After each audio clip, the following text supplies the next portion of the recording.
राजस्थान के चुनावी साल में जिस नेता के बारे में सबसे ज्यादा चर्चा हो रही है और जो नेता मौजूदा समय में सबसे ज्यादा भीड़ अपने एक इशारे में जुटा पा रहा है वो नेता है सचिन पायलट। मगर कैसे यूपी में जन्मे सचिन भिदुड़ी बन गए राजस्थान के सबसे लोकप्रिय नेता सचिन पायलट, आज आपको बताते हैं इस वीडियो में। नमस्कार, आप देख रहे हैं राजस्थान संवाद मनोज पांडे के साथ और आज इस वीडियो में हम बात करेंगे सचिन भिदुड़ी की सचिन पायलट बनने की इस पूरी यात्रा के बारे में। तो वीडियो को अंत तक जरूर देखें और राजस्थान संवाद को सब्सक्राइब करना ना भूलें। जिन्हें आज पूरा देश सचिन पायलट के नाम से जानता है, जिनके एक इशारे पर पूरा राजस्थान सड़कों पर आ जाता है, उन सचिन पायलट का जन्म उत्तर प्रदेश के सहारनपुर में साल 1970 में हुआ था और उनका नाम पड़ा सचिन भिदुड़ी। उनके पिता राजेश भिदुड़ी एयरफोर्स में पायलट थे और बाद में वह कांग्रेस के दिग्गज नेता बने। जब वह 1980 में लोकसभा चुनाव लड़ने के लिए भरतपुर आए थे, तब इंदिरा गांधी के कहने पर उन्होंने राजेश्वर प्रसाद भिदुड़ी के नाम को बदल दिया और राजेश पायलट रखकर नामांकन दाखिल किया और वह चुनाव जीत भी गए।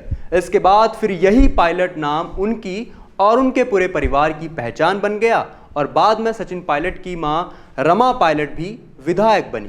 सचिन पायलट ने अपनी शुरुआती शिक्षा की शुरुआत दिल्ली के एयरफोर्स बाल भारती स्कूल से की। फिर दिल्ली यूनिवर्सिटी के सेंट स्टीफेंस कॉलेज से इंग्लिश लिटरेचर में बैचलर्स डिग्री की। इसके बाद उन्होंने पढ़ाई पूरी करने के बाद Delhi bureau of British broadcasting corporation और उसके बाद American multinational corporation general Motors में 2 साल काम किया था। मगर इसके बाद सचिन पायलट ने अमेरिका के पेंसिल्वेनिया विश्वविद्यालय के वॉर्टन स्कूल से MBA की डिग्री भी हासिल की और इसी दौरान ही उनकी मुलाकात हुई जम्मू कश्मीर के पूर्व मुख्यमंत्री फारूक अब्दुल्ला की बेटी सारा से, जिसके बाद इन दोनों के बीच दोस्ती हुई और यह दोस्ती धीरे धीरे प्यार में बदल गई। जिसके बाद सचिन और सारा ने शादी का फैसला किया तो दोनों के परिवार वाले इस फैसले के खिलाफ थे। परिवार वालों की मर्जी के खिलाफ जाकर साल 2014 में सचिन और सारा ने लव मैरिज कर ली। उनके 2 बेटे हैं, बड़ा बेटा आर्यन पायलट और छोटे बेटे का नाम विहान पायलट है। हालांकि अपनी MBA की डिग्री पूरी करने के बाद सचिन पायलट ने राजनीति में शामिल होने का फैसला किया और पिता राजेश पायलट के जन्मदिन के दिन 10 फरवरी 2002 में कांग्रेस में शामिल हुए।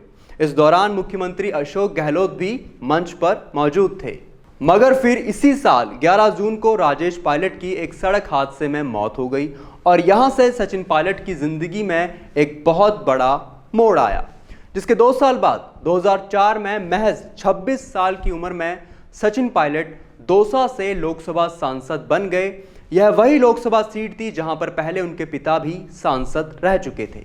इसके बाद साल 2009 के लोकसभा चुनावों में सचिन अजमेर सीट से सांसद चुने गए और फिर साल 2012 में डॉक्टर मनमोहन सिंह सरकार के कार्यकाल में सचिन पायलट संचार एवं सूचना प्रौद्योगिकी केंद्रीय मंत्री भी रहे।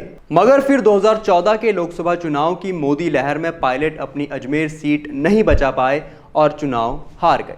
इसी साल कांग्रेस राजस्थान में भी विपक्ष की भूमिका निभा रही थी, इसलिए कांग्रेस ने अपनी खोती हुई साख को बचाने के लिए और फिर राजस्थान में सरकार बनाने के लिए युवा सचिन पायलट को राजस्थान प्रदेश कांग्रेस कमेटी का अध्यक्ष नियुक्त किया।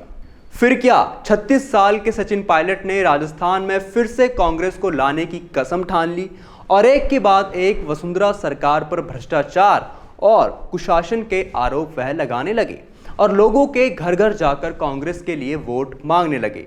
2018 के चुनाव से पहले पायलट ने करीब 5.5 लाख किलोमीटर की यात्रा कर कार्यकर्ताओं का उत्साह बढ़ाया और सभी कार्यकर्ताओं को जोड़कर राजस्थान में फिर से कांग्रेस की सरकार बनाने का वादा किया।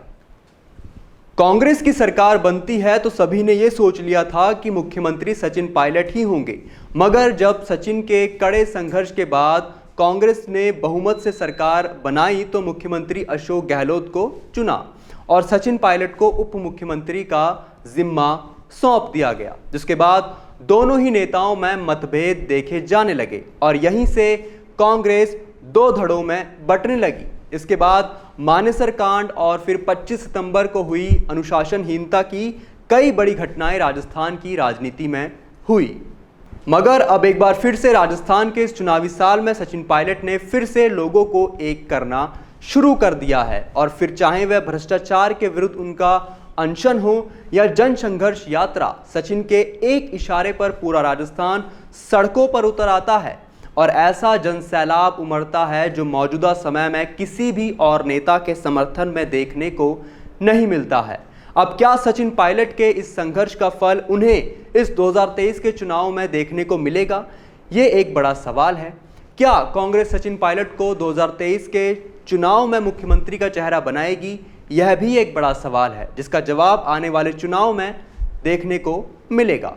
आपकी क्या राय है नीचे कमेंट सेक्शन में जरूर बताएं और राजस्थान से जुड़ी खबरों से जुड़े रहने के लिए राजस्थान संवाद को सब्सक्राइब करना ना भूलें।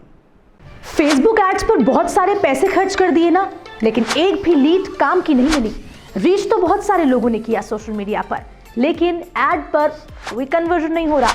जानते हो ऐसा क्यों हुआ? क्योंकि लाखों करोड़ों प्रमोशंस में तुम्हारा एड कहीं गुम हो गया। और बिल्कुल ऐसा ही होता है पिक्चर और ग्राफिक्स वाले एड्स के साथ, जो हमेशा की तरह कर दिए जाते हैं बुरी तरह से इग्नोर। जिन पर से गुजरते तो सब हैं, लेकिन रुकता कोई भी नहीं है, और गलती से रुक भी जाए तो कन्वर्ट नहीं होता। तो अपने एड्स प्रोफेशनल वीडियोस के जरिए चलाओ, जिससे लीड्स नहीं सीधा कन्वर्जन आएगा और सोशल मीडिया एड्स का रिजल्ट गारंटी के साथ आपके चेहरे की मुस्कान बढ़ाएगा।